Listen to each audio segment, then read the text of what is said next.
¿Estás cansado de tener todas tus notas, documentos y proyectos en distintos cuadernos, por ahí, distintos lugares? ¿Quieres tener todo en un solo lugar y personalizado tus necesidades? Bueno, Notion es la solución. Más de 20 millones de personas y equipos usan Notion en todo el mundo. Notion es la herramienta de colaboración intuitiva que te permite soñar, planificar, trabajar y construir de la manera que tú desees. Puedes, por ejemplo, planificar un podcast usando Notion y es la manera más simple de dar forma a tus ideas, procesos y herramientas para avanzar. Con Notion tendrás todo lo que necesitas en un solo lugar. Escribir, planificar y mantener todo organizado nunca fue tan fácil. ¿Quieres empezar a usar Notion hoy mismo? Regístrate y comienza a usar Notion de forma gratuita en Notion.com. Descubre cómo Notion puede ayudarte a avanzar hoy mismo. Apóyanos usando el link en la descripción. Pero también recuerda que Notion es gratis para uso personal para siempre. No esperes más. Empieza a usar Notion hoy. Es tu oportunidad.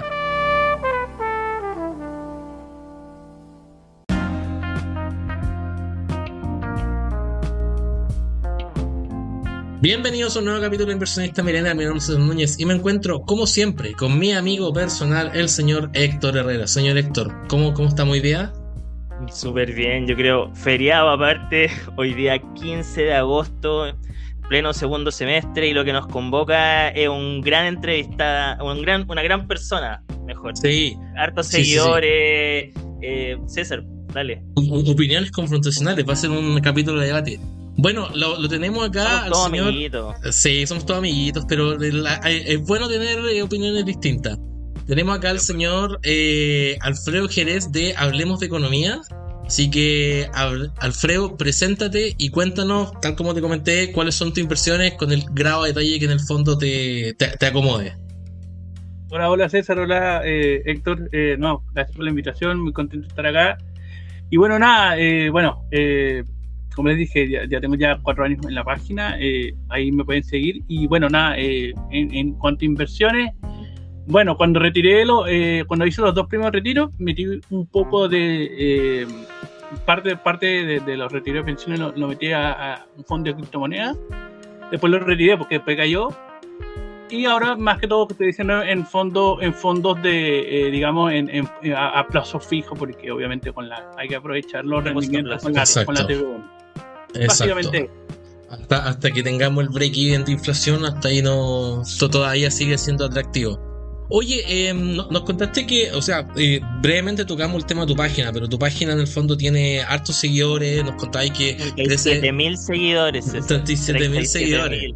Sí, entonces si nos pudieses contar, nosotros escuchamos la historia un poquito offline, pero si nos pudieses contar cómo nació esta página, qué es lo que pasó, en qué momento tú te despertaste una mañana y dijiste, sí, que voy a hacer una página para hablar de economía, para crearme mi espacio. Entonces cuéntame un poquito más de eso y eso. Sí, bueno, en ese momento, como lo había dicho, andaba como sin pega, andaba como aburrido, y hace rato ya le estaba dando vuelta a la cabeza, como que claro, buscar un espacio, buscar algo, porque uno en ese momento como que uno buscaba solo, veía videos en internet, y como que uno le hacía falta así como un espacio como que para expresarse. Y nada, ¿sabes? Como es el tema del desempleo, y nada, en mayo de 2019, y ahí creé la página. Ahí fue creciendo poco a poco, ha sido, como les dije, como sabrán, un proceso lento, pero muy gratificante. Oye, qué bueno. Oye, en tu página, primero Hablemos de Economía, 37.000 seguidores, por favor síganlo. ¿Qué tal todo? Vemos que también tiene mucho concepto, es muy técnica en lo económico, ¿cierto? Como que de repente incluso difícil de entender para personas que están fuera de que lo que no tiene una tasa de desempleo y todo, incluso tú haces regresiones. Hablan un poco de tu público y por qué es tan importante lo que entregas también. No, bueno, lo que hemos estudiado economía sabemos que es muy importante el método científico. Para todo hay una metodología. Por eso es muy importante, como yo siempre hablo, en economía y políticas públicas es más importante el cómo que el qué. Básicamente es eso también en la página, ¿no? Lo que más importa es la rigurosidad técnica. Y ahí como que, porque a ver, cuando a nosotros nos pasó en su momento, cuando nosotros partimos la página, nuestra página y el podcast, los capítulos que hacíamos eran súper técnicos, desde el punto de vista que invitábamos compañeros de nosotros y hablábamos de temas súper técnicos, y nos dimos cuenta de que en algún momento había que de cierta forma bajar un poquito del discurso y darle como un piso mínimo a la persona que escucha. ¿Cómo lidias tú con...? Porque Héctor en el fondo tiene razón, tu página es súper técnica desde el punto de vista que, por ejemplo, sale datos de inflación, sale datos de I+6, sale datos de desempleo, de ciertos conceptos porque que... igual citáis a todos los próceres, a Keynes... Sí. Pero si eso es, pues, si eso es. Que si estáis fuera de ese mundo, es algo que no está internalizado, ¿me entendés? Entonces como que me imagino que esto genera como un poquito de roce y fricción con la persona que no tiene formación o la persona que es un poquito más novata. ¿Cómo lidias con esa con eso? ¿O en el fondo asumes que la persona tiene que hacer un trabajo para poder entender lo que se está presentando? Sí, bueno, obviamente que cuando tocas eso, digamos, temas de forma tan técnica, obviamente que ya vas, digamos, apuntando a un público objetivo muy nicho. Claro. Pero también tenéis que saber, digamos, adaptarte, ¿no? Como dice César. Y bueno, hay veces que pongo posts, ustedes los ven, que son posts, digamos, que son, frases sencillas, que no necesitan tanto conocimiento por fuera, porque la idea es que uno sea digamos así, lo más versátil posible, ¿no? Si me pongo muy técnico, o si siempre hubiera tenido esa posición, no habría tenido 37.000 seguidores, habría tenido 8, 9.000. Entonces, nada, también hay que saber, digamos, manejar la vara. Si tú manejas la vara, puedes tener ambos públicos de manera simultánea. Oye, de todas maneras, y solamente para enterarnos porque nosotros acá somos personas normales también y todo, ¿de dónde nace tu gusto por la economía? ¿Es algo que apareció en tu vida? ¿O esto fue una buena oportunidad? ¿O dijiste, quiero empezar a dar mi opinión? ¿O esto partió de una formación? ¿Cómo partió Hablemos de Economía? No, sí, a mí lo que me gustaba, yo era más como el César, yo iba más por gerencia de administración. Pero hubo en el gobierno de Bachelet hubo un tema, el tema de las pensiones, y vino José Piñera para acá, hablaba sobre el tema de la FP, el crecimiento, el ingreso per cápita, y a partir de ahí dije, oye, puede ser que me guste. Y a partir de ahí fue que partí, me dijeron, no, mira, tenéis que cambiar ciertos ramos, porque al final lo que cambia es la mención, porque como un pregrado, lo que cambia es la mención, y a partir de ahí empecé, claro, lo que te dan es como, a nivel de pregrado, es como muy, digamos, muy en el margen, ¿no? Son micro, macro 1, y bueno, después me fui comprando libros, he aprendido mucho con la página y así ha ido, poco a poco. Interesante. Oye, eso sería, antes que nos pasemos a otras cosas, ¿qué es lo que hace Alfredo Jerez en su tiempo libre? Porque acá somos todas personas normales, ¿me entendí? Siempre contamos nosotros lo que hacemos, entonces nos gustaría saber qué es lo que hace una persona también que sueña, come y respira economía. Oye, luego juego tenis de manera avanzada a nivel competitivo, pero entonces ahora juego de vez en cuando y bueno, voy al gimnasio, voy al mall, no tengo tanto tiempo, pero básicamente eso. ¿Te dedicas a la página así como full 100%? Sí. Ah, ya. Ya, sí, se nota, pero de repente hay gente que es súper humana y súper Dios y tiene como 3 trabajos más, una página de Instagram, canal de YouTube, pero había que preguntarle. Oye, ¿sabes que también Chile ha venido por hartos procesos y lo importante era como, para ti, ¿cuáles son los desafíos que existen también en educación financiera en Chile? Educación económica. O económica, por ejemplo, te menciono algunos para hablar: el analfabetismo financiero, el endeudamiento excesivo, la falta de planificación para el retiro de repente también, la escasa inversión y ahorro que tienen chilenos y la inclusión financiera. Son temas súper importantes que de repente, incluso vi en tus posts que tú hablaste con Gallego y en definitiva lo que se ha hecho es que se ha dado mucha educación pero poca calidad. Entonces, ¿qué temas tú tocarías y por ti, si es importante o no, y cuáles son los desafíos? No, bueno, como venía diciendo, disculpen, como que partir como por digamos, ese prejuicio de que si uno vio educación, finanzas o contabilidad a nivel medio, ya a partir uno tiene un técnico en estado y ya vaya a incorporar al mercado laboral. Creo que hay que eliminar esa visión, ese prejuicio.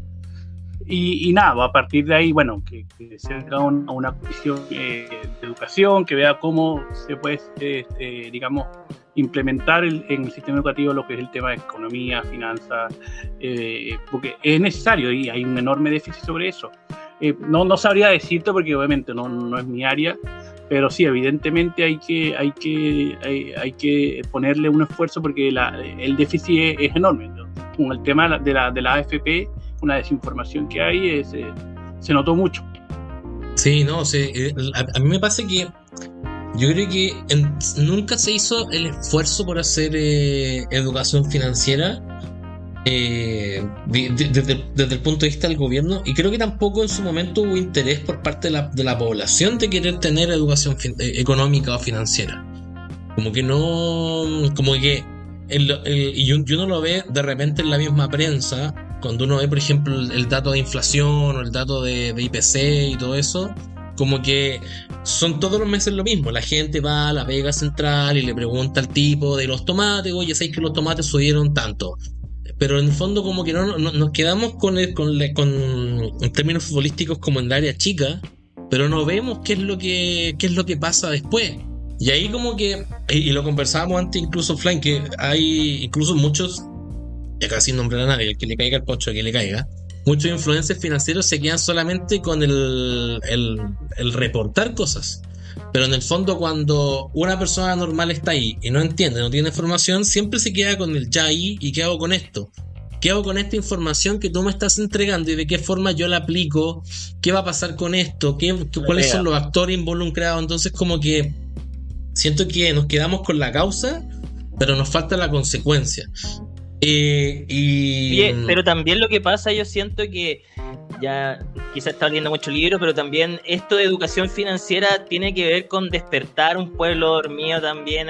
No toda la gente llega al mismo nivel de conciencia. También el tema de los ahorros, hablar de retiro, de repente para nosotros suena tan natural, pero también se nos olvida que es un tema que incluso hay gente que tiene vergüenza de hablar de su dinero, le complica, y de repente, bueno, hay mucha tele y todo, y es muy difícil que esa información entienda, por ejemplo, qué son el IPC o por qué suben los precios, a qué se debe la producción. Y yo creo que de repente eso de bajarlo es un tema importante. También, por ejemplo, lo vamos a hablar después, el tema de ahora del tema previsional, como podría incluso venir una nueva administradora a mantener nuestros fondos. Yo creo que el chileno promedio no está enterado de eso. Entonces, esas deberían ser preocupaciones de alguien.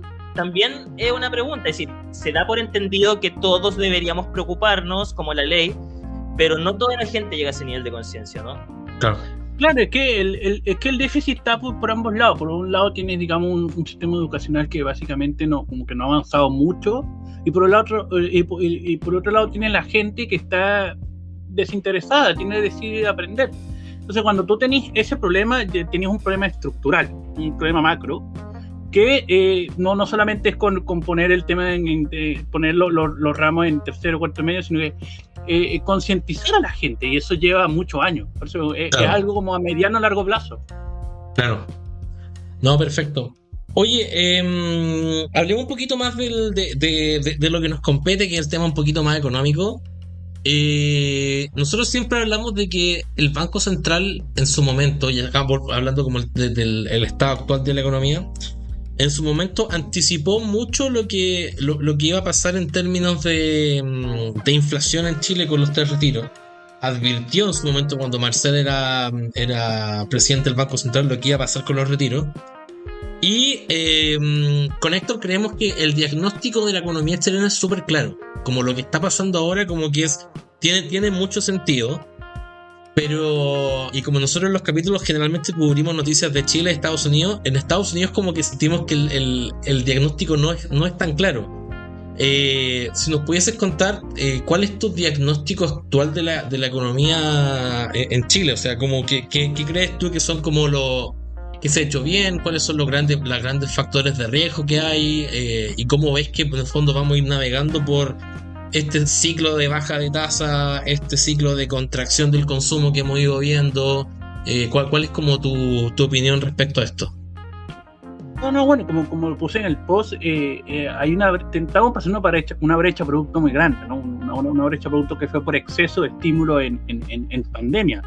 De hecho, en la bibliografía que puse en el último post, en un estudio de la OCDE dice claramente lo mismo. Las transferencias directas de ingreso, sea por gastos del gobierno más los retiros, superaron lo que fue la caída de ingresos reales en pandemia.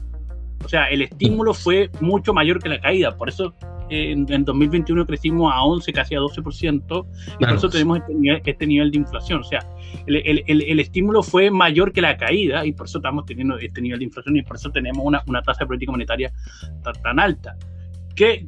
Claro, es que si uno lo dice ahora, uno como que entra en sesgo retrospectivo. Lo que hubiera sido mejor es que el estímulo habría sido menor, pero las restricciones macroeconómicas hoy habrían sido menores. Hoy el desempleo no estaría tan alto, pero tampoco se habría regulado tan rápido, porque al final son ciclos.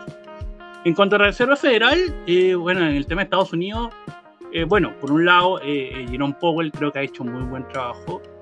Me parece que la economía americana también ha mostrado síntomas de resiliencia mucho mejor de lo que se esperaba. El desempleo creo que está todavía en 3-4%. Sí, es brutal. Y bueno, eso es un trabajo complementario de Powell y Yellen en el Tesoro. Creo que hay que felicitarlo, creo que es muy buen trabajo dado el contexto, digamos, de la economía mundial. Y bueno, no sé cuánto, no estoy tampoco muy al tanto de lo del tema de la inflación, el tema del empleo.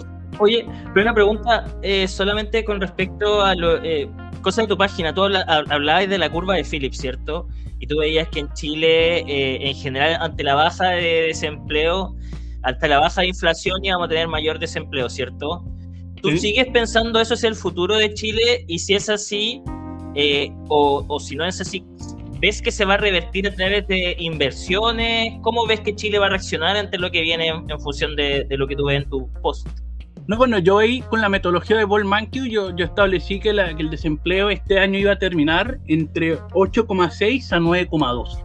Porque lo que hizo fue un filtro Hodrick Prescott, en donde, claro, quitándole el desempleo, la parte de la tendencia del desempleo debería aumentar entre 8,6 y 9,2. Ahorita estamos en 8,5, falta un trimestre para que termine este año. Puede estar dentro del rango. ¿Por qué? Porque todavía la economía está pasando por un proceso de ajuste, porque todavía la economía está rezagada. Sí, pues. No, debe estar por ahí, entre 8,6 y 9,2. Nosotros siempre hablamos como para explicar lo que está pasando con la economía, hablamos de que la economía está como en una etapa de resaca, como que salió a tomar, se gastó todo lo que tenía y el otro día amaneció con un dolor de cabeza gigante y todavía no estamos como tratando de despertar de eso. Yo creo que eso es algo que nos ha costado y se notó especialmente, yo creo, más en el 2022 que en el 2021. Te quiero preguntar, antes de que pasemos como a los temas un poquito más contingentes, no sé si Héctor tiene en general se habla de que, por lo menos esta es la sensación que tengo yo. Siento que el estallido social en su momento paró la economía en un momento que incomodó después el manejo del gasto fiscal en la pandemia. Siento que muchas pymes, muchas empresas requirieron más ayuda de la que necesitaron debido a que gran parte de el estallido social hubo varios días de paro por protesta, etcétera, y en el fondo en términos de gasto fiscal siento que el gobierno puede haber sido más efectivo si el estallido social no hubiese sucedido y no se hubiese parado tanto la economía en cierto momento, como el comercio en general no se hubiese visto tan afectado. No sé si tú lo ves así o hay algo que o hay algún matiz que tú crees que podría ser distinto, porque siento que gran parte de los países no vio tanta inflación o no necesitó los retiros de la AFP Pero nosotros, dado que tuvimos esta contingencia que fue el estallido social antes, que nos pilló mal parados, y el gobierno tuvo que salir a gastar plata que no tenía, se vieron paradas gran parte de los comercios, especialmente por ejemplo en el centro de Santiago, en ciertas comunas. Siento que nos pilló más mal parados de lo que pudo haber sido una pandemia y con ayudas estatales que en el fondo debían haber sido más efectivas. No sé si tú lo ves de una forma distinta o matizas algunas cosas que quizá yo comenté. No, yo tengo un diagnóstico mixto. Lo que pasa es que, a ver, tenemos más inflación, o sea, porque Chile también fue el país que más gastó en pandemia en relación a su tamaño. En pandemia, no sé. Eso está en el IPON. Chile gastó lo mismo que Alemania y se quedó a 3/4 de Estados Unidos. Eso es mucho. Hubo un estímulo expansivo muy grande. En cuanto al tema de... ¿Eso incluyendo los retiros? Claro, incluyendo los retiros. Sí, no, así ahí sí. En cuanto al tema del estallido social, el gran problema es que fue muy, muy al lado de la pandemia. El estallido fue en octubre y la pandemia empezó en marzo. Entonces, lo que se siente que fue así como que tan inmediato, que fueron 2 shocks de ofertas muy grandes. Porque aquí hubo toque de queda. Eso también genera un shock de oferta que contrae la economía. De hecho, en el IMASEC de octubre de 2019 creo que había caído 2-3%. Sí. Y es mucho, porque no está dentro de las expectativas. Entonces, tener eso y prácticamente en 6 meses después tener una pandemia es muy fuerte. Psicológicamente es muy fuerte, porque la economía, si hay algo en común que tiene la economía y las finanzas, es que se manejan de acuerdo a las expectativas y a las emociones. Perfecto. Yo tengo una pregunta antes que pasemos más adelante.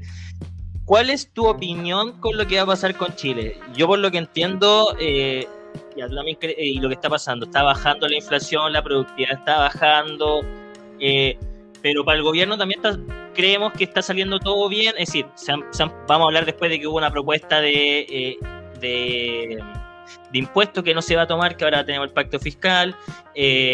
Vamos a hablar también después del litio. Entonces, ¿qué es lo que tú crees que se le viene al gobierno y cuál es el futuro de Chile? Por lo menos, quizás no hablemos a largo plazo, pero lo que le queda al presidente Boric.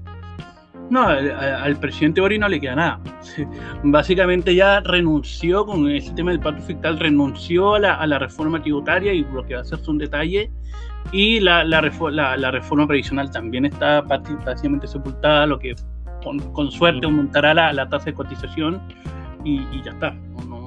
¿No ves que vaya a lograr eso? ¿No ves que hay muy difícil, muy difícil? Porque si ya le sepultaron la tributaria, él dijo en cadena nacional que no va a insistir. La reforma previsional está, digamos, básicamente va por el mismo camino. Va a ser muy difícil que logre como algo muy a lo que él esperaba. Va a ser muy difícil. Espera, vamos a hablar un poquito más adelante, pero en el fondo es el 6% al solidario y 0% a la cotización individual. Claro. Ya. Hablemos un poquito entonces, dado que nos anticipamos de los temas, hablemos un poquito de los 2 temas grandes que están en desarrollo. El primero, el tema del pacto fiscal, donde es como una reforma tributaria, pero claro, es como un intento, no. Como una entradita, una ensaladita de reforma tributaria. Sí, hay cosas urgentes, pero ¿sabéis lo que y solo un punto que me llama la atención? Que no es una proclamación de ley, sino que es algo que nuevamente se vuelve a proponer y que es perfectamente no asible, ¿cierto? Claro, pero por eso, o sea, en el fondo, ya que para matizar un poco, es una propuesta 100% del gobierno. No sé si tiene que pasar por Congreso o no, me parece que sí, o sea, sí o sí tiene que pasar por Congreso. Sí, y lo que está, si no estaría programado. Claro, y ante y acá, sin ser un podcast político, ante la falta de capital político del gobierno por el tema fundaciones, convenios, decidió el presidente generar como este grupo de expertos transversales para poder estimar el impacto de este pacto fiscal, donde están connotados como De Gregorio, está Ignacio Briones, hay harta gente que en el fondo entiende del tema, claro, y que hace la pega. Pero en el fondo, tú nos comentabas como que era como una idea de reforma tributaria, pero si nos pudieses como dar un poquito más de contexto de cómo lo ves tú, explicar al auditor qué es lo que es este pacto fiscal y qué es lo que lo diferencia de una reforma tributaria propiamente tal. No, bueno, lo que se presentó en cadena nacional fueron como estándares, ¿no? Que sí, eliminar partidas, eliminar programas, digamos, mal evaluados. Más que todo, son estándares que ayudan a transparentar lo que es el uso de las arcas fiscales y cómo se gasta la plata del fisco. Básicamente es la pega de la IPRES y el Ministerio de Hacienda. Ahora, no está mal, porque obviamente siempre que iniciativas que mejoren el gasto público y la eficiencia del Estado siempre son bienvenidas, pero no son mutuamente excluyentes de una reforma tributaria. Ese es el gran problema. Y fue lo que yo puse. Todo esto está bien, pero esto no es una reforma. Son mecanismos para que se implementan, todos los países lo hacen, para mejorar los recursos disponibles. Oye, está bien, es necesario recaudar más, pero también hace falta hacerlo más eficiente, pero se pueden hacer ambas cosas. Yo estuve leyendo tu página y en un momento también hablas de crecimiento, ¿ya? Y tú vas hablando de que los países desarrollados hicieron todo un esfuerzo de inversión y de aumento de impuestos, ¿ya? Para poder lograr el desarrollo, ¿cierto? Y que eso es un libro que también postulas ahí. ¿Qué crees que tiene que hacer Chile ahora? Es decir, está en un momento donde realmente, primero, después vamos a hablar del litio, pero casi todo viene de ahí, todo viene de los gastos del gobierno, quizás hay poco privado y estamos, como tú dijiste, estamos esperando quizás otro gobierno que aumente todas estas inversiones. ¿Cómo tú ves también que se va a venir desenvolviendo esto? ¿O qué es lo que nos espera? ¿O qué es lo que podemos ganar de eso? Es que, a ver, lo que tú dices que está en mi página se conoce como ley de Wagner, que se llama una correlación positiva entre recaudación y crecimiento. O sea, los países que recaudan más gastan más. ¿Por qué? Porque igual como vemos macro 1, la proporción marginal al consumo es cerca de 1, 0,7, 0,6. Bueno. Tanto por cada luca que a mí me ingresa extra, en promedio yo gasto 600, 700. Eso es lo que es la proporción marginal al consumo, el coeficiente. Entonces, claro, obviamente, sí, lo que dice la ley de Wagner es establecer eso entre países avanzados y emergentes. ¿Por qué los países emergentes gastan menos? Porque tienen menos recaudación. Si recaudan menos, entonces tienen que gastar menos. Entonces, eso significa también menos bienes públicos y bienes públicos de menor calidad. Por algo somos una economía emergente todavía. Entonces, claro, está relacionado con eso. En cuanto a las inversiones, bueno, los estudios dicen que está directamente correlacionado con el crecimiento económico. Si los empresarios ven que hay buena platita, hay un buen retorno, hay una tasa interna de retorno bastante alta, la elasticidad de la inversión aumenta. Vemos que Chile tiene un crecimiento tendencial a la baja. En los 90 era del 6%, en los 2000 era del 4% y ya vamos en 2,6%. Yeah. Dada esta elasticidad, pues obviamente la inversión va cayendo. Claro, no, a mí me queda clarísimo. Yo acá te quiero hacer una pregunta y quizás, a ver, economía tiene hartos conceptos que son bien filosóficos y hay hartas corrientes de pensamiento que son distintas. Lo conversábamos antes de que yo te comentaba que nosotros cuando partíamos estudiando economía en la universidad nos comentaban que si dos economistas están en desacuerdo, en el fondo ninguno de los dos está equivocado, sino que solamente ven la economía de forma distinta. Yo tiendo a ser un poquito más liberal en términos de decir por mi formación de financista, que soy más liberal de lo normal. Y también me tiendo a poner como tiendo a pensar que, quizá erróneamente, que el Estado es una empresa. El Estado es una gran empresa y que en el fondo administra recursos. Claro, pero es que hay gente que no considera que el Estado es una empresa. Por ejemplo, una de las críticas que se le hizo a Piñera, en Piñera 1 y Piñera 2, es que administró el Estado como una empresa y el Estado necesariamente es una empresa. O sea, pero esa es otra discusión. Caché que estuve escuchando una entrevista que le hicieron a Lago y que lo encontré muy interesante, que decían, déjenle la política a los políticos, es decir, gente que piensa en el bien común antes de su bien personal, ¿cachai? Y yo creo que eso también es difícil dentro de la política, ¿o no? Como tenéis Claro. porque tú tenés la empresa más grande y eso significa que hay empleo a mucha gente. Entonces, también si tenéis gente, por ejemplo, en Casa Democracia Viva, cualquiera, vais interrumpiendo los sistemas, ¿o no? Y generando el sistema del otro partido para que te pegue encima. Sí, a ver, lo que pasa es que, claro, como decía el César, el gran problema es, claro, es que es como que, claro, aquí agarramos un poco de síntesis de lo que es la filosofía, la economía, las políticas públicas. El gran problema es que, no es el gran problema, por concepto, el Estado tiene un rol distributivo en la economía del bienestar, ¿ok? Hace cosas que el mercado no puede, ¿ya? Entonces, claro, a partir de ahí, bueno, justo. ¿Cómo va a ser empresario? ¿Cómo el Estado tiene? A ver, el Estado tiene herramientas para ello. Tiene la política fiscal, que es un gran poder disuasorio para dar buenas regulaciones e incentivos. Ahora, que el Estado sea una mala empresa depende de los incentivos que haya. Sea un buen o un mal distribuidor, pues. Sí, ahí va mi punto, porque en el fondo, como te digo, mi formación me lleva a pensar que el Estado tiene como un símil de una empresa. Acá uno puede pensar que eso no es, y ahí depende de cada uno.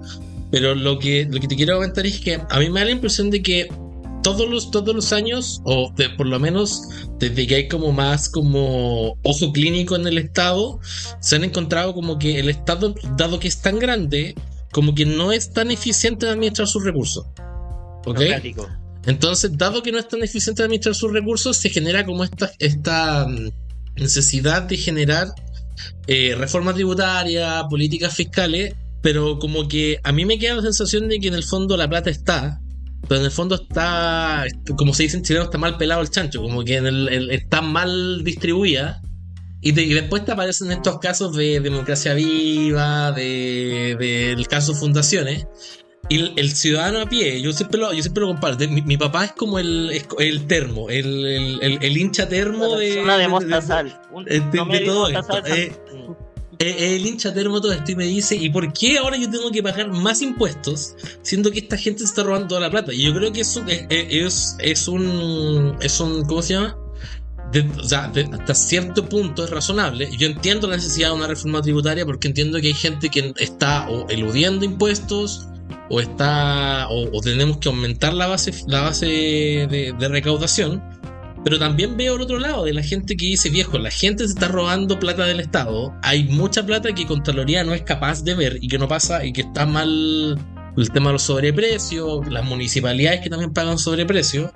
Entonces, como que, no sé, al final del día como que me dio con esa sensación. Entonces, no sé cómo contrarrestarlo, y no he encontrado a nadie que me diga, viejo, la reforma tributaria es necesaria, o el pacto fiscal es necesario por A, B y C, y el Estado tiene que modernizarse para poder, no sé, generar como costos más eficientes por A, B y C. Entonces no sé cómo, si tú me pudieses quizá dar como nota respecto a esto. Entiendo que tu pensamiento como económico va más por el lado de Keynes y todo ese lado, que es como más de política de un estado de bienestar, financiar un poquito más la demanda. Entonces, dame un poquito la visión contraria para poder yo quedarme quizá con algo que equilibre el sube y baja.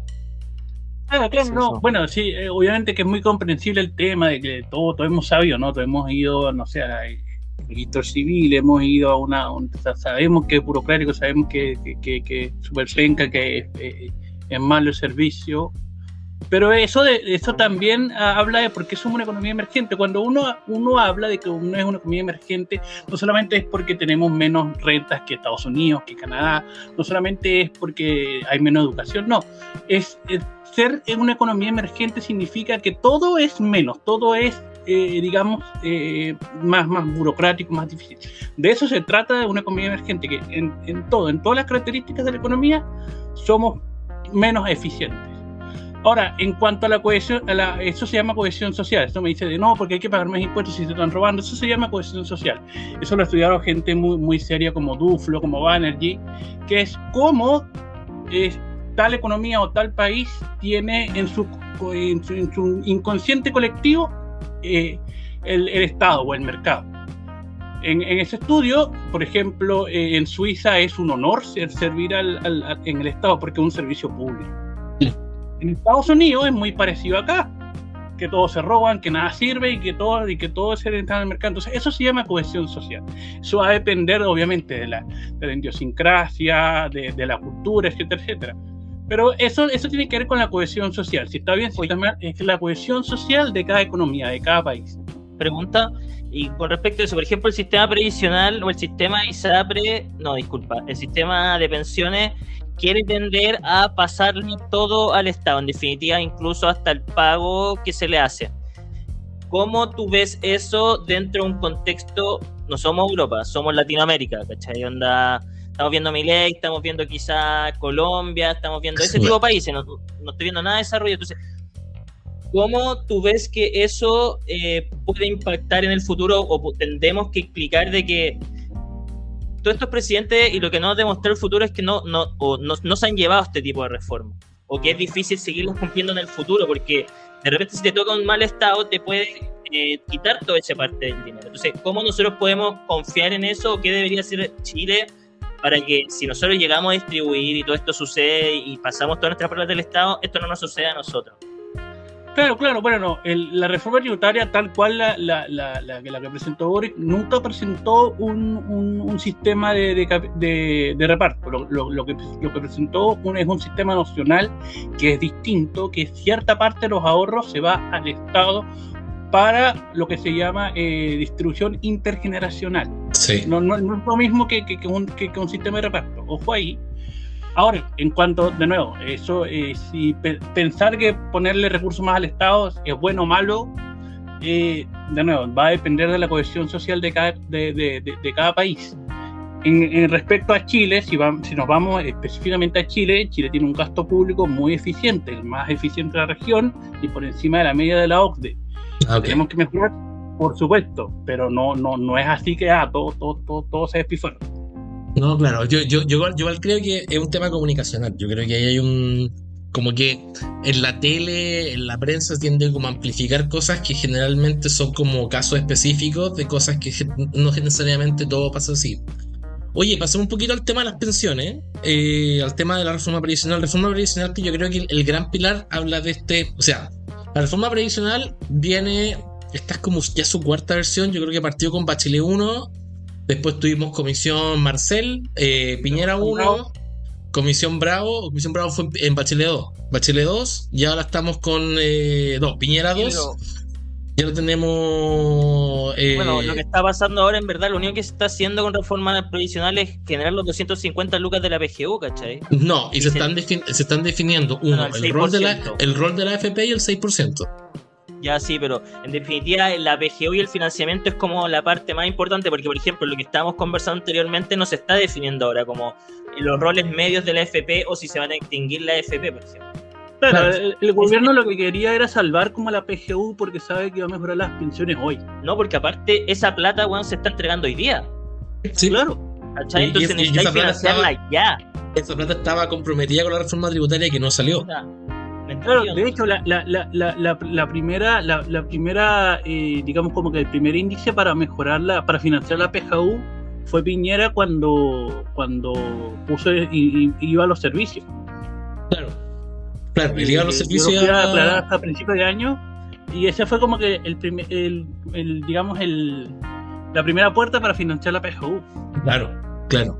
Pero en el fondo, a ver, hay hartas cosas acá que podemos discutir respecto al tema de las pensiones. Yo creo que lo que decía esto es que el capital político actualmente, la situación que se encuentra el gobierno, lleva a que Boric en el fondo no tenga el capital necesario para hacer la reforma que él quiere.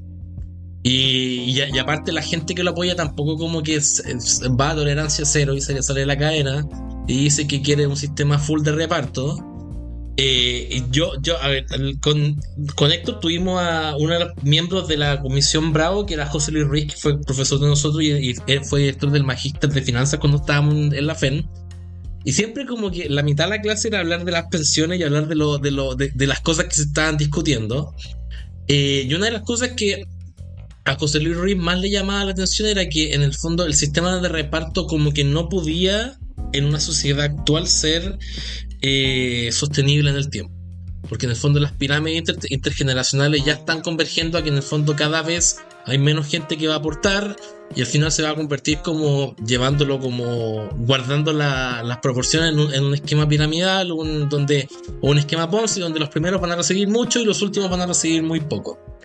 Dado ese contexto, aparece esta figura que es la figura de las AFPs, que en el fondo son las administradoras de fondos de pensiones, que nos dicen las AFP hacen una miseria de plata, que es la gente que en el fondo generalmente tiene poca plata en la AFP, cotiza poco y en el fondo es difícil que coticen harto si ganan poco. Entonces como que hay un problema del mercado laboral que es previo.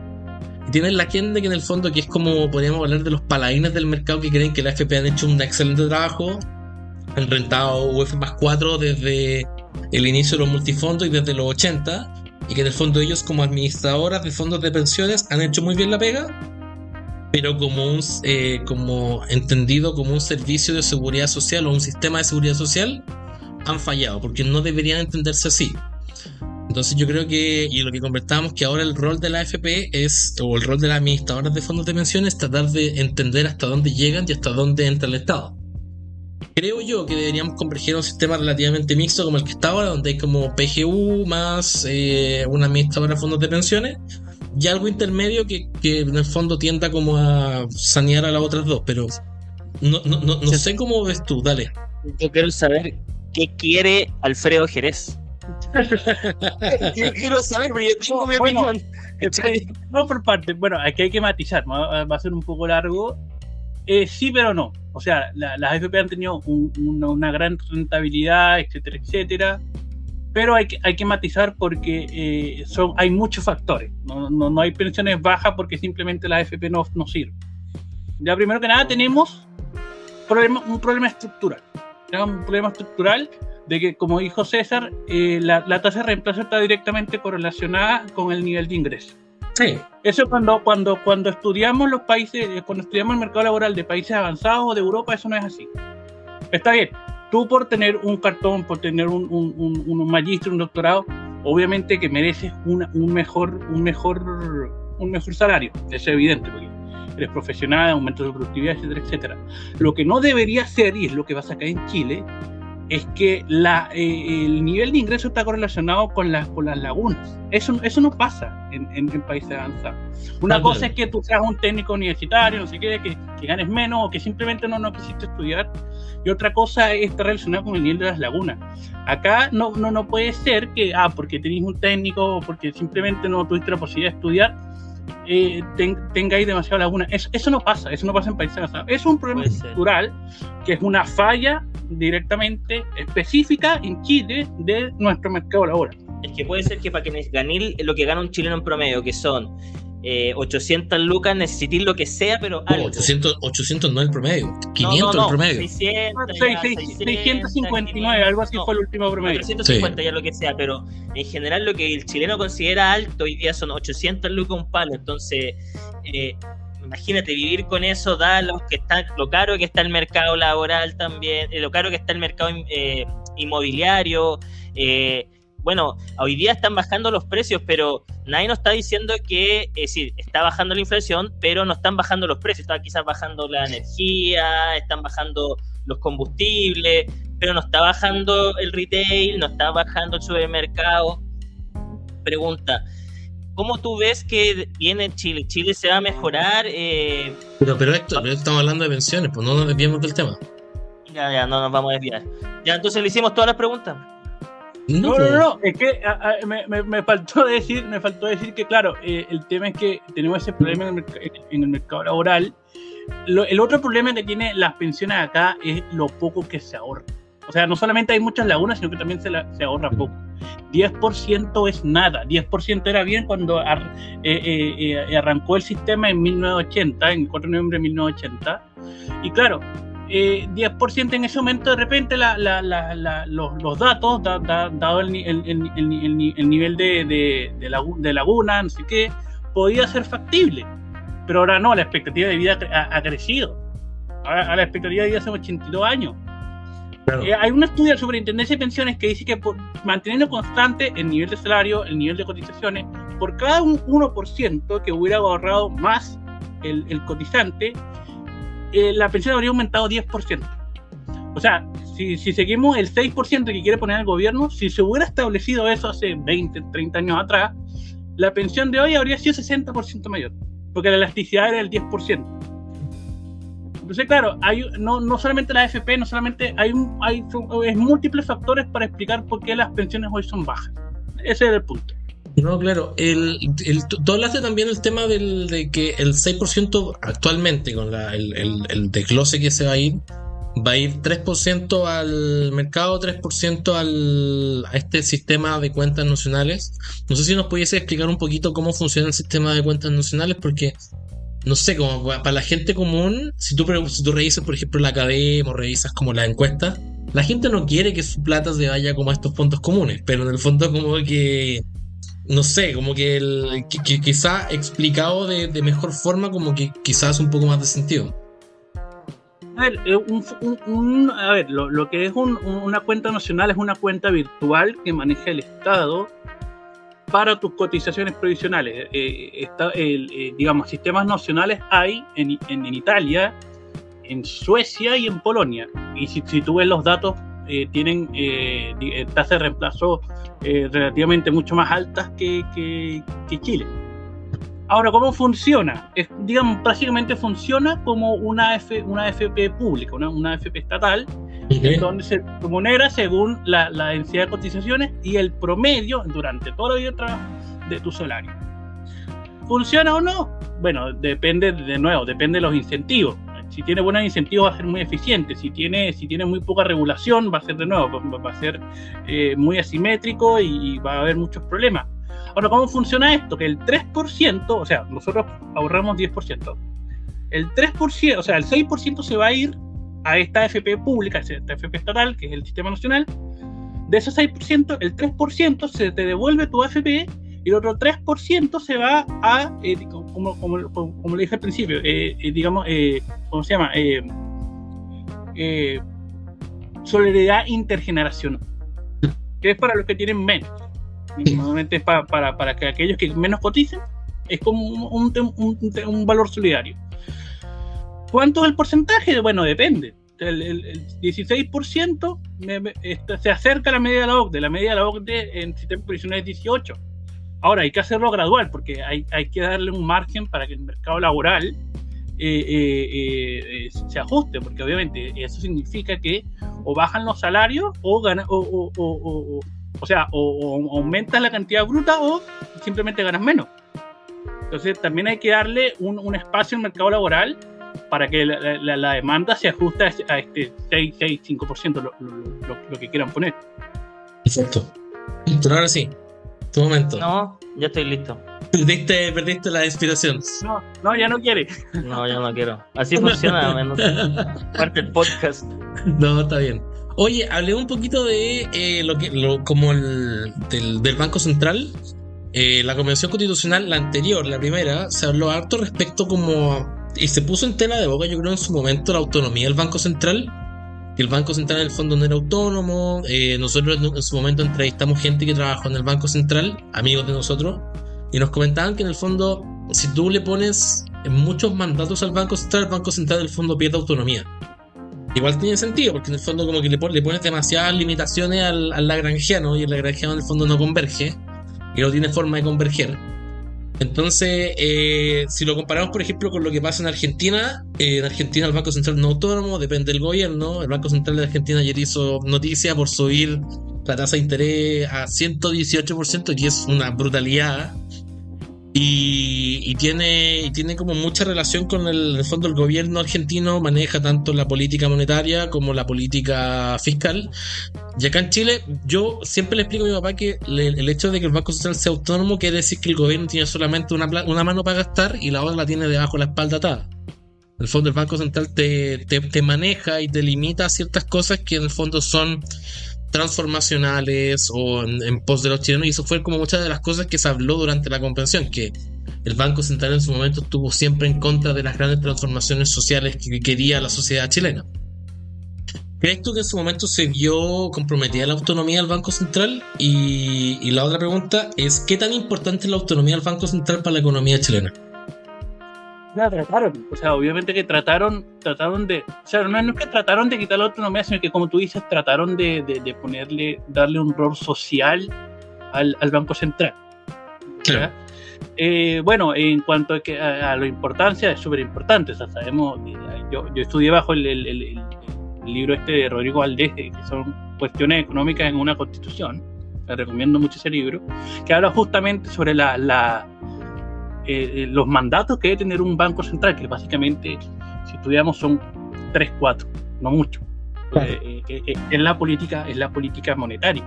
Ahora, ¿cómo hacemos que la política monetaria, que es el dinero, sea más, digamos, más social, que sea más distributiva? De nuevo, con incentivos.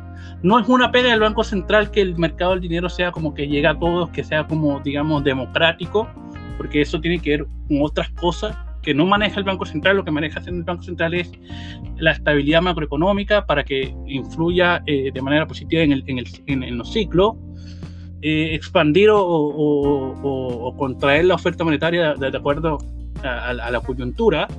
Entonces no es un problema del Banco Central. Ese es el problema que tuvo la convención anterior, que le quisieron dar un rol social al Banco Central y nada que ver con lo que hacen los bancos centrales. Ahora, ¿cómo hacer algo así como algo más social? Bueno, subsidios de oferta. La Corfo, Oscar Landerreche propone una banca del desarrollo, que es una banca pública que se encargue muy específicamente de subsidiar a créditos muy preferenciales a las pymes. Son muy estados de bienestar, muy sacado del libro de los estados de bienestar. Pero bien, no, yo estoy de acuerdo contigo, estoy de acuerdo que en el fondo el Banco Central no... y en Estados Unidos también, cuando Powell va de repente el Powell, que el presidente de la Reserva Federal, va como a las convenciones con los distintos congresistas, y siempre sale una congresista que no entiende nada de lo que está haciendo ahí, y le pregunta así como, ¿cuál es el rol de la Reserva Federal en la sustentabilidad? Y la Reserva Federal no tiene un rol en la sustentabilidad. Su rol es la estabilización de precios, y en Estados Unidos el segundo mandato que tiene es el desempleo, pleno empleo. Entonces como que no tiene rol para eso, y si le agrega un rol social, que el rol social de... Todos esos problemas así como, digamos, ecológicos son de la política fiscal. Sí, son roles del Estado, sí. Son roles del Estado, son políticas de Estado, no son políticas de Banco Central. Hablemos, te estoy a otro lado del tema de los bancos centrales. Una de las, y hablando acá de nuestros vecinos, una de las políticas que tiene lo amas o lo odies, Javier Milei en el fondo es eliminar el Banco Central. Entendiendo que Javier Milei entiende que en el fondo el Banco Central en el fondo ha llevado a Argentina. No, estamos hablando de Argentina también. ¿Cachai? Que el otro día lo viste que te dan billetes nuevos. ¿Cachai? Es decir, están produciendo billetes en tiempo real todos los días. Pero sí, viejo, es impresionante. Yo fui de vacaciones a Argentina en junio y el dólar blue estaba a 4.80 por dólar. Y ahora está a 710 por dólar. O sea, es impresionante como una economía como que tiende como a sucumbir ante como el desastre que tiene. Es que distorsiona el dinero, distorsiona el dinero, y eso una de las cosas por la cual después lo podemos hablar sobre el Bitcoin, porque el Bitcoin es dinero, es justamente por eso. Cuando tienes hiperinflación, le quitas dos características por la cual debe tener una moneda, que es unidad de cuenta y depósito de valor. Cuando tienes hiperinflación, que son a partir de 3 dígitos, o sea, 100% más, pierde depósito de valor. Entonces no es dinero. Claro, pero en el fondo mi pregunta más como va, porque me cuesta pensar en una economía sin Banco Central. Tendríamos que volver como a los tiempos Primera, Segunda Guerra Mundial, o sea, como más... No existe, no existe. Toda economía debe tener su soberanía monetaria. La política monetaria te ayuda a establecer objetivos de desarrollo. Por ejemplo, China, por ejemplo, tiene a partir de depreciar el yuan, el yuan chino, un superávit comercial. Ellos, a partir de que devalúan su moneda, exportan a menor costo. Entonces, no, claro, la política monetaria también te ayuda a desarrollarte. No, claro, sí. Bien, es interesante la discusión respecto a los bancos centrales. Hablemos de 4 temas que tenemos Oye, acá. no, pero Dale, solamente un tema. Héctor. 100% también lo que dice Javier Milei es tratar de quitar todas esas fricciones que existen en el Estado argentino. A mí me llama profundamente la atención también la cifra de pobreza que hay en Argentina y que pasa tan desapercibida de repente, que de repente dicen ya un 80% o lo que sea, y a través de fútbol o a través de quizás la vida es buena allá o se vive en la calle, es diferente. No hay tantas protestas o existe de manera diferente, ¿se entiende? Y se puede seguir con una hiperinflación, pero realmente Argentina es un país quebrado por todos lados. Incluso ahora con el tema de Javier Milei lo que estaban pasando es que los bonos están incluso cayendo de precio porque pensaban que no se iban a pagar en definitiva, que iba a sacar el Banco Central y todo. Entonces en un estado, no digo que corrupto, pero sí llaman al peronismo y otras cosas, diciendo de que se han creado impuestos para pagarle a cierta gente y que Argentina es rica, pero no han podido salir de eso. ¿Podrá ser así o no? No, bueno, mira, voy a ir primero con el tema de Milei. A ver, el tema, como dice César, no existe una economía sana sin Banco Central. ¿Okay? El tema de Ecuador, la dolarización fue un fracaso. Ecuador está muy atrasado. Es un fracaso. Están teniendo una crisis muy violenta, una crisis política de asesinatos. Oye, 2 veces ya sí, mucho, ¿no? Exacto, antier también. Hay que andar con chaleco antibalas. Entonces, claro, ahí te das cuenta que la dolarización no sirve. La dolarización no sirve no solamente porque renuncia a tu política monetaria, que es esencial para el ciclo económico, sino que también te da problemas de integración en economía internacional, porque perdís competitividad. Ningún país desarrollado ningún país avanzado llegó al desarrollo cediendo su política monetaria. Y tú ves, claro. ¿Quiénes están dolarizados? Panamá, que no es que dolarizaron, sino que ellos recibían dólares desde que se creó la Reserva Federal en 1914. El Salvador, que está destruido, sabemos, justamente por el tema de Bukele, el Bitcoin, y Ecuador. Entonces no hay ninguna correlación entre dolarización y crecimiento. No, claro. Puerto Rico también, para eso, ¿no? Pero Puerto Rico es parte de Estados Unidos. Claro, Puerto Rico y Hawái son parte de Estados Unidos. Es que renunciar, literalmente, dolarizar es depender de la Fed. Y la Fed va a abogar por los intereses de Estados Unidos. No, pero de alguna manera es que si tú dentro de un congreso, dentro de un parlamento, tenés gente inteligente, es decir, como te lo dije, como dijo Ricardo Lago, con bien en el servidor, en la gente, no en ti, tú deberías abogar a políticas que fueran también efectivas con los recursos que se tienen, ¿o no? Claro, y la evidencia dice que todo el problema inflacionario, el gran problema de los déficits fiscales, se resolvió parcialmente independizando los bancos centrales. Chile pasó por una hiperinflación con Allende, Perú pasó con una hiperinflación con Alan García, sí. y hoy tenemos baja, y todos estos países tienen baja inflación porque independizaron su banco central. Entonces, si ahí está la metodología, si ahí está la fórmula, hombre, hazla. No te vengas con tema de que no, que son argentinos, que no. Ahora, podemos decir que sí, es un país que está podrido, en el sentido de que de izquierda a derecha ambos están podridos. No, claro. Pero no significa que vas a hacer la excepción a la regla y vas a esperar cosas exitosas. No, perfecto, sí. Me queda muy claro. Tal como lo comentamos, nos quedan 4 temitas por hablar, que son como temas como de ultra debate de qué es lo que hay que hacer, qué es lo que no hay que hacer y cuáles son nuestras posturas. El tema del litio. A ver, el litio es la nueva, el nuevo como metal o materia prima que en el fondo está en boga ahora por todo su uso en energía renovable, en los autos eléctricos y todo eso. Actualmente entiendo que existen contratos de extracción del litio que son el de SQM y el de, ¿cómo se llama el otro esto? Albemarle. Y el gobierno salió a decir que en el fondo quería, dado el éxito de esto y que le está llegando plata sin hacer nada, son como ingresos pasivos de esto, quería como meterse, quería mandar a Codelco para allá. Codelco que tiene actualmente hartos problemas en términos operacionales y de costos con el cobre, que es su caballito de batalla por no sé cuánto, más de 100 años. Entonces, como que hay mucha gente que duda que Codelco se pueda meter de forma eficiente en el tema del litio.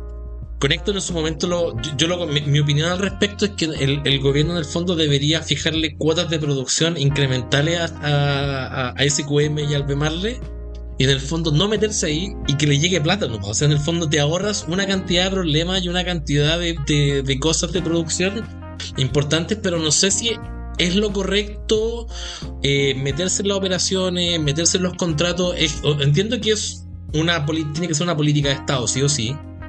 Pero mi visión es como viejo, demos los incentivos para que esta gente extraiga más, aprovechando de que probablemente esto dure, no sé, 10 años, y después encuentren otro super metal o creen otro super como componente que sea mejor que el litio, pero en el fondo aprovechar esta pasada, que puede ser larga, puede ser corta como el ciclo del salitre, pero siento que en el fondo el gobierno como que debería incentivar que se extraiga más que meterse y gastar recursos que se podrían, o gastar recursos, horas y gente que se podrían dedicar a otras cosas. No sé cómo lo ves tú. No, el problema es que, claro, el litio tal como está hoy en la Constitución es para, digamos, de uso público para estrategia de desarrollo. Yo estoy en favor de esa visión sin excluir a los privados. Yo no estoy diciendo que SQM no extraiga ni refine litio. Está bienvenido sea, pero que no nos pongamos en esa dicotomía, SQM o Codelco, no, ambos pueden extraer para ambos, y ambos nos beneficiamos. Ahora, que Codelco sea o no eficiente en eso, bueno, eso hay algo en economía que se llama curva de desarrollo, curva de aprendizaje. Claro. De nuevo, ¿por qué Chile se ha quedado tan atrás en el cobre? Primero porque el boom de commodities ya fue. El boom de commodities, ya el precio ya no es como el de los principios del 2000, por el crecimiento de China e India, ya no vale tanto como antes, por tanto los ingresos son decrecientes. Segundo, Chile tiene un gran problema de productividad, por diversos factores a la baja, muy bajo inversión y desarrollo. Entonces, todo esto se está dando para que Codelco y todo el Estado chileno y la economía como tal tenga rendimientos decrecientes, porque si tú ves el mercado del litio, ¿quiénes son los mayores productores? Australia y China. O sea, nosotros nos estamos compitiendo con dos grandes países. Australia, que es una economía avanzada, y China es una economía emergente, pero es la segunda economía mundial. Entonces, claro, no solamente decir, es SQM, Codelco, no solo, hay que ver que estamos haciendo mal como estrategia de desarrollo, pero también ver con quién competimos. No estamos compitiendo con Bolivia, con Argentina, estamos compitiendo con China y Australia, con economía súper compleja y súper productiva.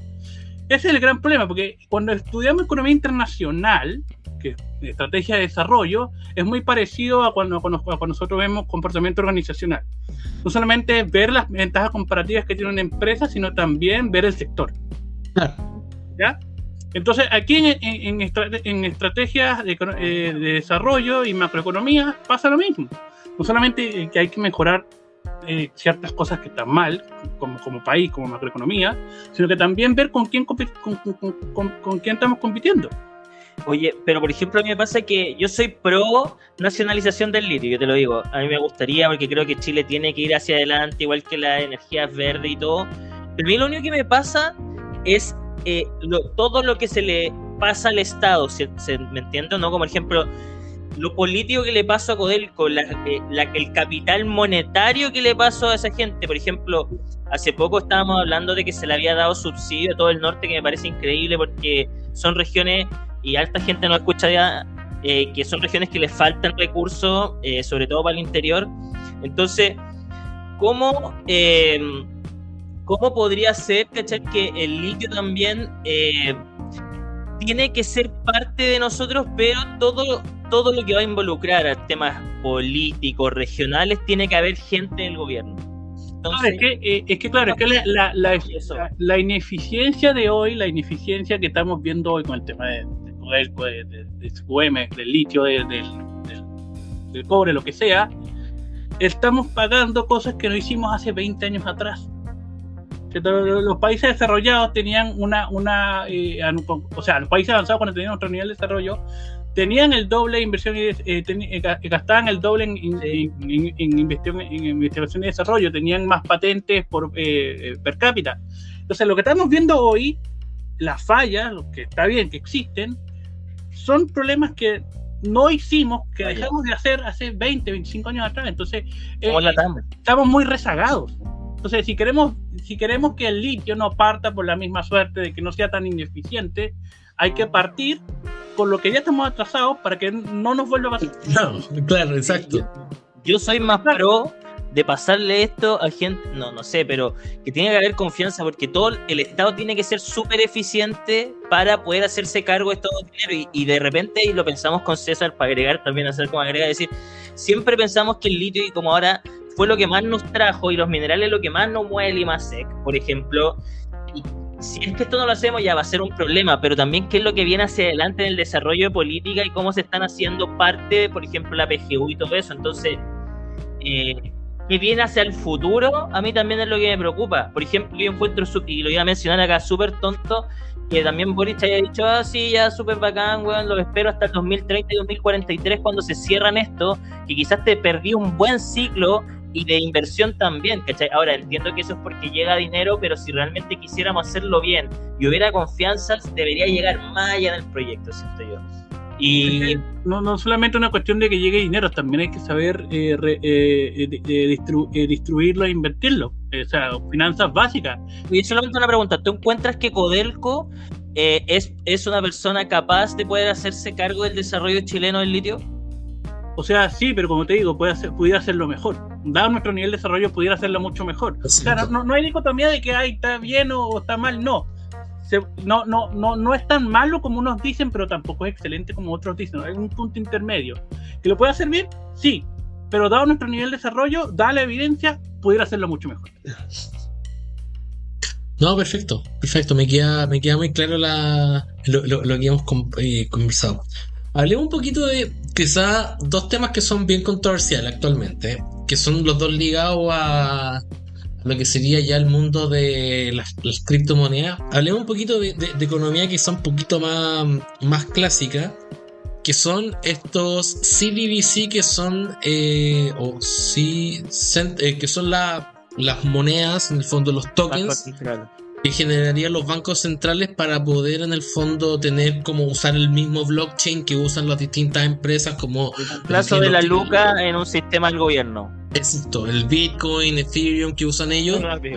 Y la idea de esto sería principalmente transparentar la política monetaria, porque actualmente, si bien hay bancos centrales que transparentan cuánto emiten de dinero, cuánta plata hacen, con estadísticas claras, lo hacen como a la medida que ellos quieren. En cambio, por ejemplo, con el uso de blockchain o criptomonedas o el CBDC, etcétera, etcétera, etcétera, esto sería mucho más transparente y se podría ver incluso en el mismo blockchain.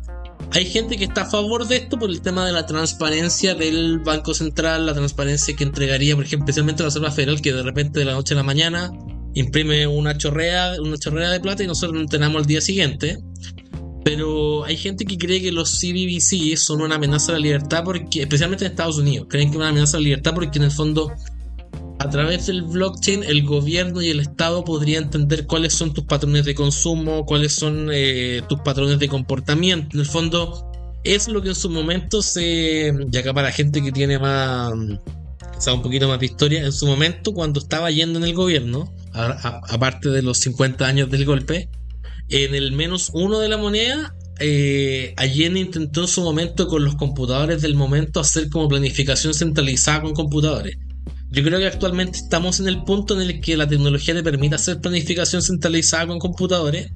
Los algoritmos están, los servidores están, los computadores están.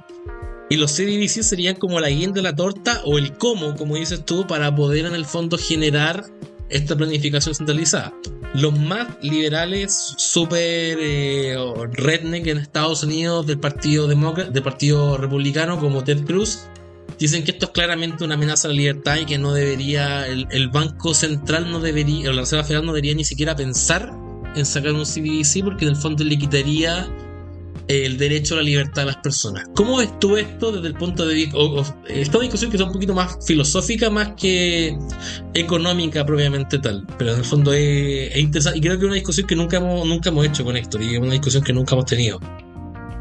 No, bueno, mira, la tecnología blockchain desde el punto de vista macroeconómico no tiene ninguna utilidad, o sea, no está destruyendo ninguna tecnología, como se dice, la destrucción creativa.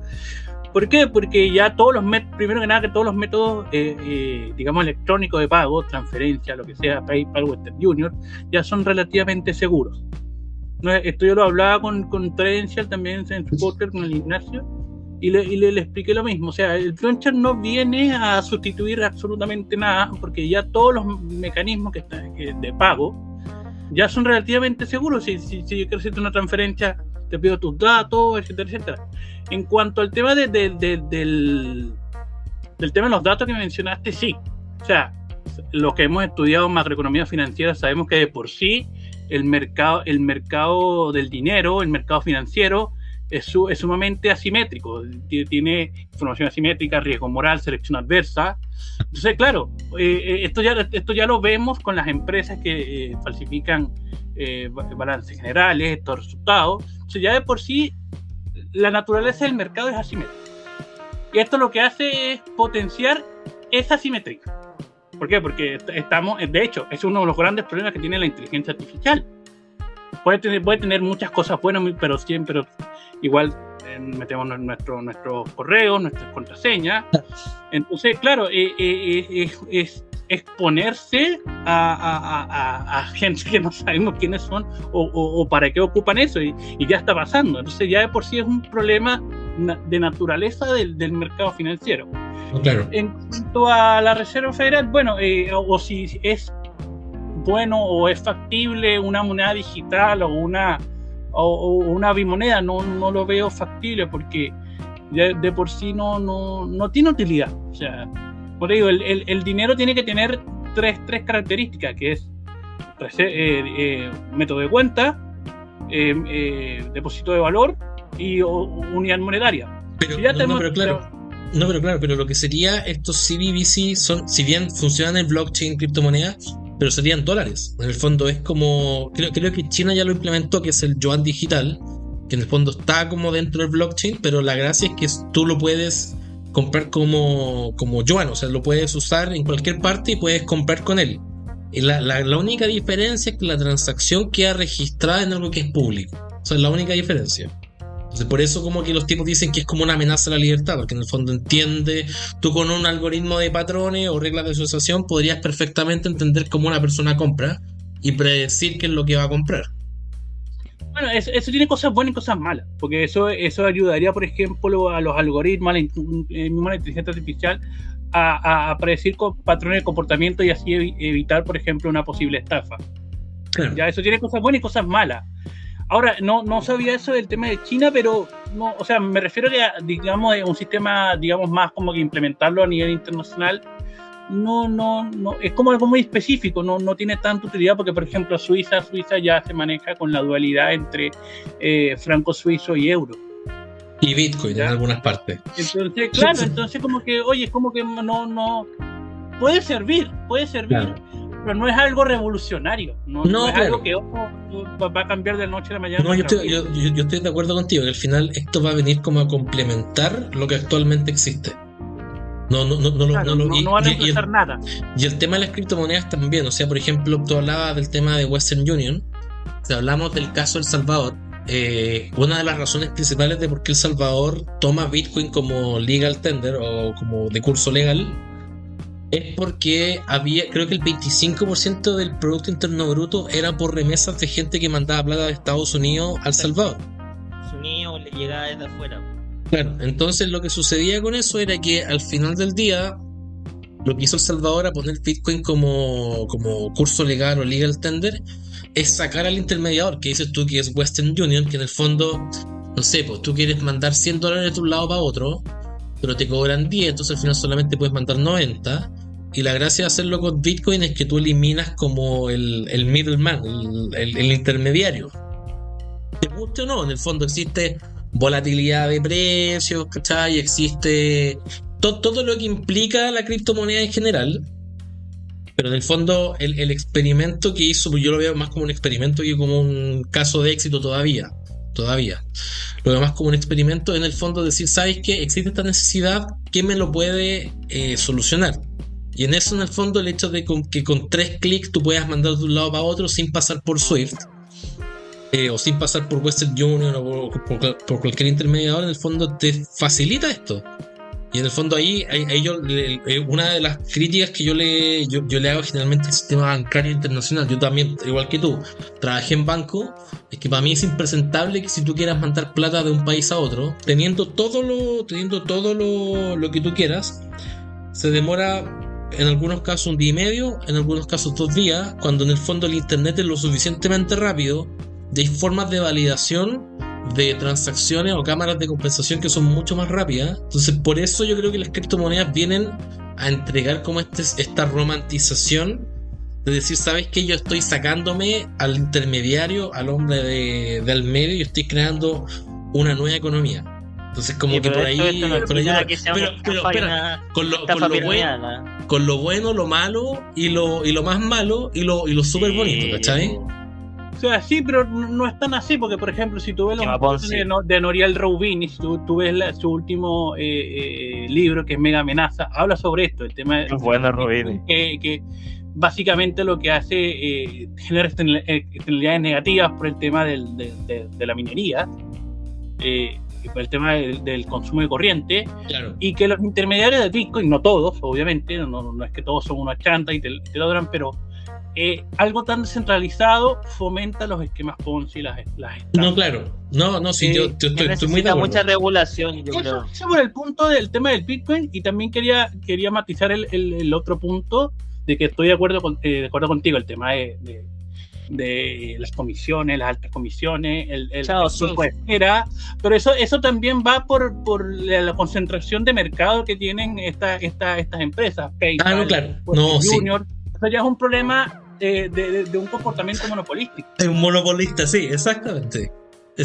¿no? Ahí hay dos problemáticas en una. No sé si Héctor tiene una pregunta o... No, sí, yo siento que el CBDC saca las fricciones en general porque ayuda mucho al Estado a dirigir políticas macroeconómicas en términos de que voy a llegar a la gente real y sabía a quién le tiene que llegar, entonces eso ayuda. Sí, de todas maneras perdí ejecución si es que toda la plata la manejáis tú, perdís política monetaria, yo creo que tiene que empezar a haber otra corriente de pensamiento, que es lo que se ha empezado a desarrollar también, todo esto lo que desarrolla las criptomonedas.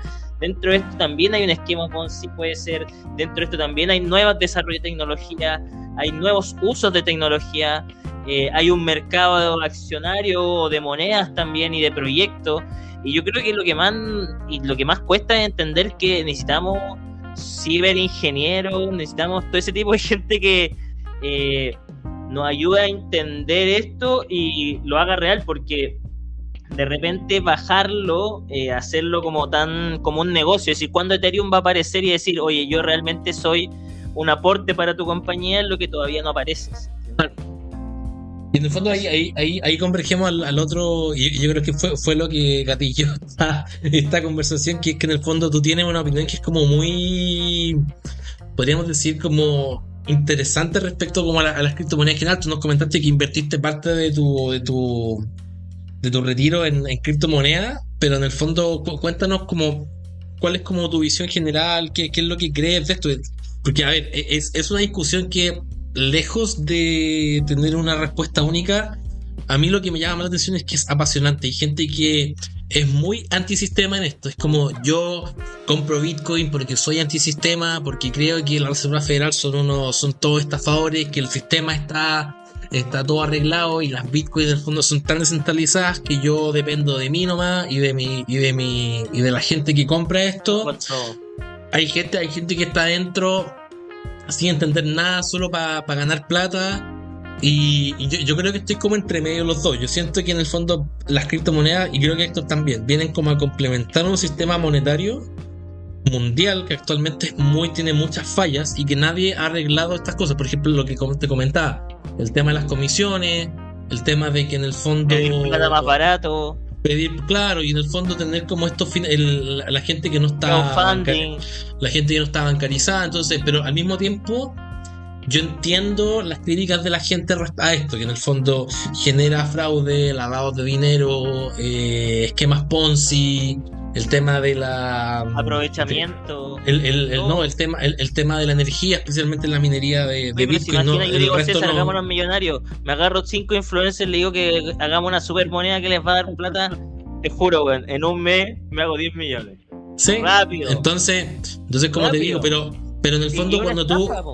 Pero, está bien, pero en el fondo la misma gente, los mismos criptorománticos te dicen ya, pero el tema de lavado de dinero, esquemas Ponzi y todo eso pasa también en el mercado normal. Entonces, ¿qué te diferencia? ¿Cachai? Entonces, por eso en el fondo queríamos como conversar estos. La idea tampoco es como que la idea del empate, ¿no? Como que pero es que a la gente le encanta la idea del empate. O sea, uno dice algo y te tiran de vuelta y es como viejo, pero debatamos, discutamos. Claro, a ver, yo no tengo problemas con las Ethereum, con el Bitcoin, con las criptomonedas, con lo que sea, siempre y cuando se vea como lo que es un activo financiero sumamente volátil, sí, y muy riesgoso. Tenéis que saber si vais a invertir, sea, no sé, un palo, 10, 20, lo que sea, tenéis que saber a dónde te estáis metiendo, que es un sistema sumamente volátil, en donde un día puedes tener una enorme rentabilidad y al día siguiente lo podéis perder todo. O sea, tenéis que tener una versión al riesgo muy baja para poder operar en este mercado. Sí. Sí. Lo entretenido es que si te va a doler, entonces vaya a aprender y vaya a poder hacer otras inversiones. Pero la gracia es no poner todos los huevos ahí. A partir de ahí podemos avanzar, porque ya definimos lo que es el mercado de las criptomonedas. Yo sí, como te digo, obviamente invertí, puse una plata, en unas posiciones gané, en otras perdí. Pero como te digo, es sumamente volátil. O sea, ahora no me vendas la pomada con que esto va a reemplazar la Reserva Federal. No. Cuando ya se dan esa volada, no. Oye, ¿te gustan los gráficos? Así tú le creías los gráficos a la gente que lee gráficos. Análisis técnico. Los fundamentales el técnico. Bitcoin. No, en general. La gente como que lee las velas. Que no, o sea, en el caso específicamente de Bitcoin, no, porque no tiene valor intrínseco. No hay algo en donde se pueda establecer el precio, digamos, del Bitcoin o de cualquier criptomoneda, porque no hay algo, no hay una metodología detrás para ver por qué el Bitcoin está por encima del dólar. Es especulación. Porque si yo tengo una posición de 30 palos, ¿cierto? En comprar en Bitcoin, a mí no me va no me conviene decir que no sirve. No, yo voy a fanfarronear, puedo decir que te sirve, que te conviene, porque a mí me conviene que la gente tenga eso, porque yo tengo una posición, por eso te digo, hay un riesgo moral, porque hay intereses de por medio. No, claro, sí, yo estoy de acuerdo. Pero en el fondo, a ver, yo igual lo veo, a ver, siéndote bien honesto, yo no soy tan romántico con la Bitcoin, soy más romántico con las otras, como las que tienen utilidad que yo le veo que eventualmente se podrían utilizar. Por ejemplo, con esto siempre hablamos de que están las monedas, porque Ethereum es como una moneda que tiene una utilidad, que es el tema de los contratos inteligentes, que tú puedes como firmar digitalmente y quedar registrado. Y eso eventualmente lo podrían usar, no sé, por los notarios y te ahorraría un millón. PayPal, ¿cachai? Entonces, por pero ejemplo, en el fondo. En el mercado de los NFT también hay otro que, bueno, para otra gente, ¿cachai? Yo quizás no entro, no sé, pero hay gente que es coleccionista y quizás le gusta y se mete en el internet y lo ve. Y son mercados por desarrollar completamente. Entonces, pero claro, son otras ideas que parten de un financiamiento mundial en plataformas que permiten hacer eso. Pero yo igual entiendo que en el fondo esto es prácticamente invertir en aire, porque como que no hay, uno invierte en una tecnología que está en desarrollo, en una tecnología que actualmente no tiene o sea, si yo voy, le hablo a mi abuela y le digo, mira, tengo esto, y me dice, ya, ¿y cómo lo puedo usar? Como que no tengo respuesta, entonces como es muy difícil. O, el tema del dinero privado ya, ojo, ya ha fracasado en la historia. Hubo un periodo en Estados Unidos que se llamó la banca libre, en donde cada estado tenía su dólar. Había el dólar de Los Ángeles, el dólar de New York, el dólar de Pensilvania. Y lo que ocurrió, esto era antes de que se creara la Reserva Federal, fue en el siglo XIX, en 1800 y tanto. Duró como 30 años, o 50 años, muy poco, porque los ciclos económicos eran muy volátiles. Porque Boston podía tener mucha liquidez y por tanto había dinero y por tanto sus bienes podían, digamos, exportar, digamos, a otros estados y ganaban, digamos, la economía crecía, mientras que en Nueva York no tenían liquidez, el desempleo estaba por encima y más encima nadie les compraba. Entonces había una asimetría de liquidez y financiamiento que le decían, oye, no, es mejor tener un dólar, digamos, para todos los estados, que son 53, 55 estados en Estados Unidos, y no era eficiente esto de que cada estado emitiera o tuviera su propia liquidez, digamos, una forma alternativa de dinero privado. Se demostró que no funcionaba. De hecho, en macroeconomía el patrón oro no funcionaba justamente porque la política monetaria estaba anclada a las reservas de oro. Claro, entonces sí, no, yo entiendo eso, pero al mismo tiempo como que lo que te digo yo soy como siento que estoy como en un periodo anticipaste, como antes de que se haga como pública esta tecnología. Pero no me cae en la cabeza gente que pague $1 millón por un pedazo de tierra en un juego en internet. Y después, claro. y que después salgan en el diario financiero arquitectos del metaverso, del web 3, hablando de que diseñan casas y las construyen en Minecraft. Oye, pero entonces como que no. Nosotros no somos el público objetivo. Tú cachai que hoy día los niños chicos, no los pendejos, ellos viven en el internet. Entonces imagínate que de un día para otro ya llega la guerra, estoy siendo apocalíptico, guerra, todo, y si tienen que llegar a un nuevo mundo, el internet es lo único que tienen y realmente no, es decir, eso puede ser un cambio al igual que fue la revolución tecnológica con el COVID, ¿no? Pero es que eso no reemplaza tu vida normal, pues. Bueno, para mí eso es como al final puros recursos mal asignados, porque al final es como el tema de las ETF, que dan como las pinturitas estas que valían no sé qué cuántas lucas, los monitos. Sí. Al final esos son recursos mal asignados, gente que está forrada en plata y puso un palo verde en un mono. Ideas de recolección de dinero, son para financiar. Recursos, a lo mejor lo hacen para blanquear, que sabes tú. Son al final es gente con demasiada plata y al final, claro, digo, mala asignación de recursos. Yo lo he pensado harto este tema, y yo creo que todo el tema especialmente de los NFT y todo eso, yo creo que se van a utilizar para poder esconder plata, para no tributar. Claro. Porque en el fondo, dado que el blockchain es privado, no van a salir en los Panama Papers, no van a salir en ninguna de esas cosas, porque en el fondo van a crear estas cuentas que van a ser cuentas como shell accounts, como cuentas vacías. Lo sé con Mónaco.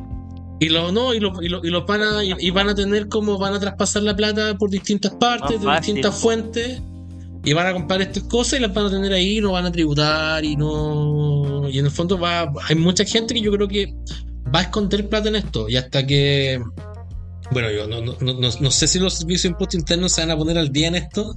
Yo creo que falta esta regulación todavía a nivel mundial. Estamos en pañales todavía en temas de regulación. Y lo más divertido es que la gente que legisla esto no entiende qué es lo que está legislando. Y yo creo que eso es lo más complejo de todo esto. Entonces, pero bueno, eso por ese lado. Cerremos el último temita, que es el tema de la inteligencia artificial. La inteligencia artificial vino como a tomar a principios de años todo. Siento que ahora como que el boom ha bajado un poquito, como que la gente no está usando tanto ChatGPT ni nada de eso, pero en el fondo tanto Bloomberg, tanto las distintas grandes consultoras del mundo y la ONU están sacando como distintos papers tratando de medir el impacto que va a tener la inteligencia artificial en la fuerza laboral. Yo te voy a dar mi opinión y de ahí si quieres la comentamos. Yo creo que esto va a ser muy parecido a lo que pasó en su momento y lo conversamos con otra persona en su momento, que es, esto es como cuando entró Excel a la fuerza laboral, que como que los contadores dijeron, viejo, nos quedamos sin pega, cagamos, no hay nada que tengamos que hacer. Pero yo creo que esto en el fondo viene como a entregar más herramientas, y cada día me convenzo más de que el factor humano en la inteligencia artificial va a ser cada vez más importante.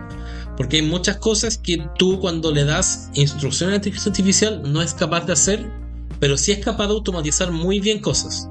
Pero hay factores, hay cosas que el humano solamente puede entender que la inteligencia artificial no puede entender. No sé cómo lo ves tú, no sé, me imagino que no te has metido todavía en esto quizá, o quizás sí, no sé. Claro, no, sí, yo he estado estudiando bastante. De hecho, recomiendo un libro que se llama Máquinas Predictivas, que es sobre 3 economistas que estudian sobre esto, sobre inteligencia artificial. Y a ver, esto no es primera vez que pasa. Obviamente que, como cualquier destrucción creativa, está asociada a tecnología. ¿Ya? Ahora, que va a tener una influencia, un impacto en el mercado laboral, por supuesto, pero es parte de cualquier tecnología. Igual pasó con la revolución industrial, igual pasó en muchos otros ciclos. Ahora, que nos va a desplazar 100% de que solo el 90% del empleo van a ser IA y 10% va a ser humano, no. Eso va a depender de la elasticidad de los factores. Ahora, por supuesto que tienes riesgos potenciales. Ya no es que sea un riesgo y todo esté mal, sino que va a significar riesgos potenciales al mercado del trabajo. ¿Por qué? Porque va a facilitar lo que se llama la elasticidad de factores. Va a significar que el capital va a ser mucho más eficiente en relación al trabajo que es uno, que el empleado. Claro. Ahora, la elasticidad, a diferencia de lo que piensa Piketty, no es por debajo de 1. O sea, no es que mayor inteligencia artificial le va a dar más rendimiento al capital, sino que va a ser rendimiento también al capital, pero también a uno. Porque por ejemplo, mucha gente ha hecho un informe, ha respondido un correo con ChatGPT. Nos ha ayudado a ser más eficientes nosotros también. Entonces, la elasticidad de esa mayor productividad es para ambos lados, para el capital y para nosotros, que es el factor trabajo. Sí, yo también lo veo igual que tú. Ahora, también lo veo igual que tú, sí, es como una vía doble. Obviamente tiene riesgos potenciales, pero no son potenciales. No es que efectivamente van a ser así. Estamos, como cualquier proceso tecnológico, va a haber una transformación. Pero así como se destruyen empleos, se van a crear otros empleos. ¿Ya? ChatGPT, la inteligencia artificial, ChatGPT, etcétera, nos va a ayudar también. No nos va a eliminar por completo, porque una inteligencia artificial no va a reemplazarnos en el ramo manufacturero, ¿cierto? Claro. Una inteligencia artificial, a menos que crees robots súper complejos, así tipo la película de Will Smith, que eran unos robots que creaban otros robots. A menos que tengas ese nivel de tecnología, un robot no te va a hacer un reloj Rolex. No, claro. Una inteligencia artificial no te va a, digamos, no te va a coser un vestido, una prenda, una polera. Entonces, hay ciertas cosas en donde sí nos estamos exponiendo a ciertos riesgos potenciales, pero no nos va a eliminar completamente el mercado laboral. No, yo estoy de acuerdo con usted. Yo creo que, y también lo dicen muchos economistas y gente que entiende esto, es que antes nosotros poníamos los dedos y conducíamos los robots. Ahora los robots nos van a ayudar a nosotros. Hay muchas cosas en la salud también que vienen a ayudarnos. La inteligencia artificial también viene, ojalá me encantaría que viniera a suplir temas, sobre todo en la salud. Y que no es que le quitemos la pega a los médicos, pero realmente es súper caro hoy día mantenerse bien. Y yo creo que en el futuro se va a cuidar más los seres humanos también, porque se están reproduciendo menos también, porque y economías ya lo habían predicho antiguamente, las desarrolladas, que está cada vez la inflación se tiene que ir combatiendo, va aumentando la montaña de deuda, y también la vida para todos, igual que el aumento de la subida de tasa, a todos nos afecta y nos hace que nuestro dinero valga menos. Entonces cuando uno se pone filosófico, es un problema en la economía, pero también es como en qué estamos insertos. Y lo que nos viene este cambio tecnológico es a decir también que las nuevas habilidades van a ir rotando muy rápido. También yo siento como que antes me sentía muy seguro en las habilidades de la computación, no yo, sentía que eran muy buenas, pero hoy día también veo que la inteligencia artificial puede hacerlo y está exigiendo nueva gente. Quizá en algún momento esa gente ya va a existir y van a haber nuevas personas, pero sí lo que estoy claro es que se necesita más personas que ejecute hoy día, como que mueva esto y que le dé órdenes a esta máquina. Eso, César, ¿estamos para cerrar o no? Sí, yo estoy listo. Oye, agradecer, Alfredo, sí, muchas gracias por la disposición, muchas gracias por haberte tomado en un día feriado. En un día feriado. Oye, cuéntanos dos cosas. Uno, ¿dónde la gente te puede encontrar en el metaverso? Y lo otro, si tienes algún mensaje que le quieras dejar a nuestros auditores, y probablemente los auditores, a la gente que te sigue a ti también. Y que te quiera saber de ti. No, bueno, nada, ha sido un buen momento, súper buena onda, súper entretenido. Bueno, me pueden conseguir ahí en Hablemos de Economía y ahí, bueno, ahí podemos hablar, conversar, lo que quieran y bueno, ahí voy a estar. Después, si necesitan alguna asesoría, clases, cursos, ahí me pueden escribir, ahí verán mis datos. Nada, agradecido, ha sido súper ameno, se hizo súper cortito, estoy viendo la hora. Y nada, gracias. Bueno, muchas gracias a ti también. Lo invitamos a que sigan a Alfredo en Hablemos de Economía en Instagram y sigan a nosotros también en Instagram como @inversionista millennial, nuestro canal de YouTube, nuestra página web. Y suscríbanse para poder invertir en su futuro. Chao, que tengan muy buenas.